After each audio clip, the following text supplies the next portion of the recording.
Ndabasuhuje.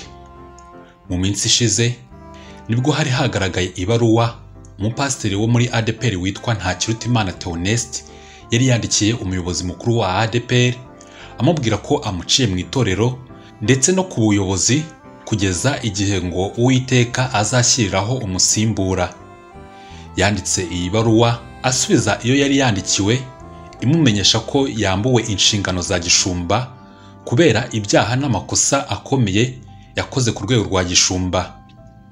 Si pasiteri Ntakirutimana Theoneste wandikiwe gusa agasubiza, kuko hari n'abandi bapasiteri bandikiwe. Muri bo harimo uwahoze ari umuvugizi wungirije wa ADEPR, Rev Pasiteri Karangwa John. Rev Pasiteri Karangwa John kuri ubu nawe ibaruwa yasubije umuyobozi wa ADEPR Pasiteri Ndayizeye ISAIE nayo yageze hanze. Uyu Rev Pasiteri Karangwa John mbere yo kuba umuvugizi wungirije wa ADEPR akaba yarabanje kuyobora itorero rya ADEPR yo muri Uganda, itorero ryitwa ADEPR PICU. Ngo muri Mutarama 2023 uyu Rev Pasiteri Karangwa John yaje kwambuka asubira muri Uganda. Asubiyeyo yatangiye kuvuga ko yoherejwe n'itorero ari ryo ADEPR y'u Rwanda, ndetse agaragara mu nsengero yigisha anatanga ibiganiro bitandukanye. Ubundi ngo akigera muri Uganda abayobozi b'itorero babanje kumuha ikaze, ariko baza kubonamo urunturuntu bituma bandika bamwirukana nyuma yo kumusaba inyandiko z'abamwohereje akazibura. Kwa 21 Nyakanga 2023 Pasiteri Ndayizeye ISAIE yandikiye ibaruwa Rev Pasiteri Karangwa imwambura inshingano za gishumba. Kwa 30 z'ukwa karindwi 2023 mu ibaruwa irimo amagambo akakaye cyane, Rev Pasiteri Karangwa yasubije Pasiteri Ndayizeye ISAIE uyobora ADEPR. Iyumvire nawe uko ibaruwa yasubije imeze. Impamvu gusubiza ibaruwa yo kuwa 21 z'ukwa karindwi 2023. Bwana Ndayizeye ISAIE umuyobozi wa ADEPR, ndagira ngo nkumenyeshe ko ibaruwa yawe wanyandikiye kwa 21 z'ukwa karindwi 2023 nayibonye kwa 27 z'ukwa karindwi 2023 kuri email yanjye no kuri WhatsApp. Iyo baruwa ikaba yaravugaga ko unyambuye inshingano za gishumba. Ubu rero ndagira ngo nkumenyeshe ko udafite ubushobozi cyangwa ububasha bwo kunyambura izo nshingano za gishumba, kuko atari wowe wazimpaye. Byukuri inshingano za gishumba nazihawe mu mwaka w'1989. Nawe utekereze uko wanganaga icyo gihe. Ndakumenyesha ko nakoreye Imana mu itorero ryacu rya ADEPR mu nzego zose zaryo, ndetse nkaba narakoze umurimo nahamagariwe neza. N'ubu ndahamya neza ko nawe ubizi n'umutima wawe ko nta cyaha undega uretse kumpora ibwiriza butumwa. Nkurikije ibaruwa yawe wanyandikiye, nsanga irimo ibitutsi byinshi no gusebanya ukoresheje inyandiko ndetse no gutesha umuntu agaciro. Nkaho uvuga mu nyandiko yawe ko nakoze icyaha gikomeye, bigaragara ko icyo wise icyaha ari ukuvuga ubutumwa bwiza bwa Yesu Kristo twahamagariwe.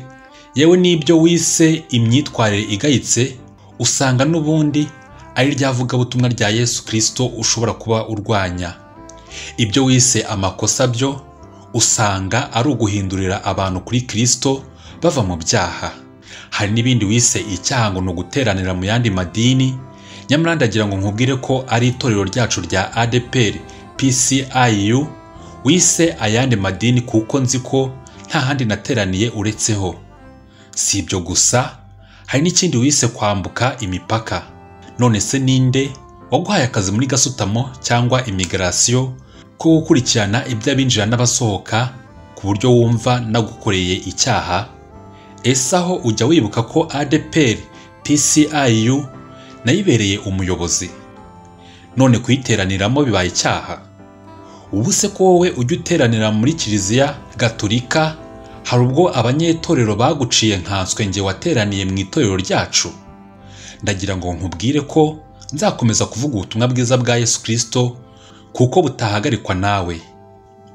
Nongeye kukumenyesha kandi ko mubo wambura inshingano za gishumba ngewe ntarimo, kuko sindi umukozi ukoresha cyangwa uhemba, yewe sindi no mubo ubereye umushumba.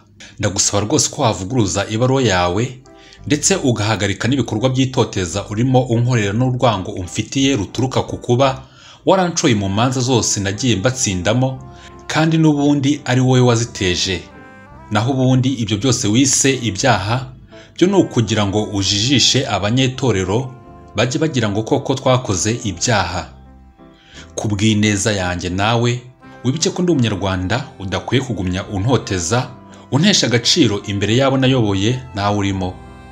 Ndagira ngo kandi nkwibutse indahiro warahiye uvuga ko uzubaha abakuru n'abakubanjirije mu murimo, none ntiwabikoze, watatiriye igihango wagiranye n'itorero ndetse n'Imana.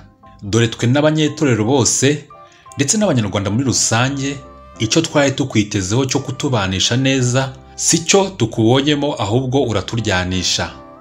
Kubera iyo mpamvu ndagusaba kwegura ku mirimo yawe, kandi niba utabishoboye ndasaba inama nkuru y'itorero ko yakweguza, niba kandi nayo itabishoboye ndasaba RGB ari cyo kigo gishinzwe imiyoborere myiza mu nzego zose harimo n'amadini ko cyabikora kikakweguza, cyane cyane ko ari nacyo cyagushyizeho wizewemo ko uzubaka itorero n'abanyetorero muri rusange, none ahubwo urarisenya. Soma muri Yesaya umutwe wa 5 umurongo wa 4 kugeza ku murongo wa 5. Ncoje nkwifuriza kwikosora no gukosora amakosa yose uri mugenda ukora. Imana ibigufashemo. Ngiyo ibaruwa Revera Pasiteri yasubije Pasiteri Ndayizeye Isaie uyobora ADEPR. Ese ibya ADEPR bizarangira gute? Reka tubitega amaso. Ndabashimiye cyane. Ini channel ibigezweho updates.